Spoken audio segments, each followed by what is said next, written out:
Hi, friends. Welcome back to my channel. If you're based here in the UK and you're looking to extend your loft space to create that additional dormer space for that additional bedroom that you always wanted, then you're in the right place. And today we're going to talk about how to extend your loft space, what guidelines need to be taking place, and permitted development guidelines that are available to you. Please note this applies to homeowners that live in the UK and houses that are actual houses and not flats. They have to be dwelling houses. And if you're looking to find out how to go about extending your loft space, then you are in the right place. Just so you know, I am a registered architect based here in the UK. I'm registered with the RIBA and ARB, and I have been working on residential extensions for the past almost 10 years now. And we've covered for almost more than about 200 properties. So, as a caveat, if your property or the curtilage of the property is within a designated land or Article 4, then you may be exempt from the rules of permitted development, also known as certificate of lawfulness. So please check with your local council, with the local authority, whether permitted development rights do apply to you, because it's not all the same, whether it's in a World Heritage site or if it's in a conservation area or land of areas of outstanding natural beauty. These are all things that you can find out from your local authority. So I highly recommend you find out what may or may not apply to you before you embark on getting an architect or draftsman to produce an application and go through the process only to find out that you can't do it. So it'd be better to get that information way beforehand before you start. So what we have typically over here is a terraced property. As you can see, that's the front elevation, rear elevation, and then a section through the building itself. And these are the existing plans. So this property really has a bit of an extension of the back, which was done probably years ago.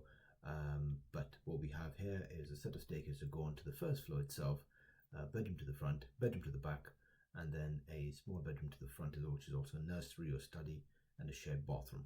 Up in the loft, we don't have anything currently there, just empty with joist hangers and joists and purlins that run through from side to side. And what we want to now try and create is a extension to this portion here. So if we move on to the next page, we can see that that is now the dormer extension. We have a set of Juliet balconies and we have a glazed window. These are the sections through the property where one needs to make sure that you have at least 2 meter head out space. These stairs go from the ground floor to the first floor and then the first floor to the second floor plan. So that distance has to be minimum at least under current regulations 2 meters headroom space. Then when you go from the first floor to the second floor, again, you need to have a clear void and to make sure that you have 2 meters clearance.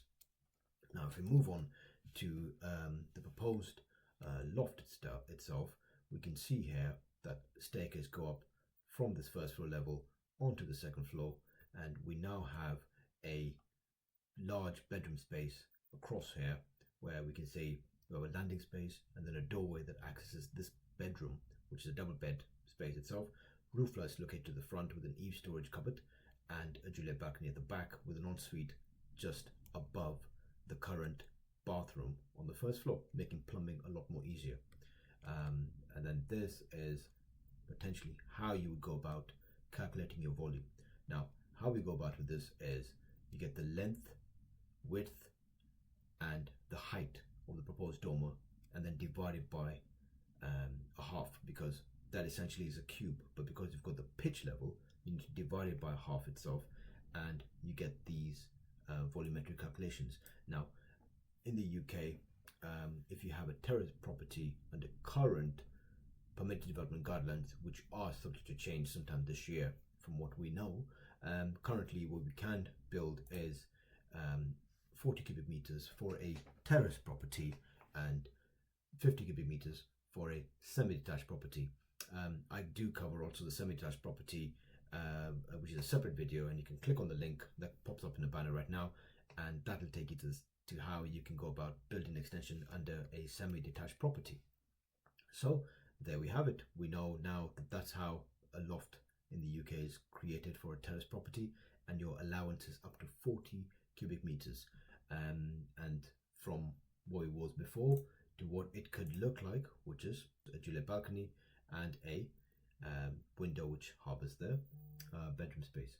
So I hope you enjoyed the video, and if you have any questions, do let me know. And if you're interested in watching similar videos, click on this link where we'll be uploading videos on a weekly basis on how you go about extending your property and tips and points on how to go about either budgeting, cost of extensions, and also other useful videos to help you and guide you through the whole process of planning through to construction. So look forward to speaking to you guys in the upcoming videos.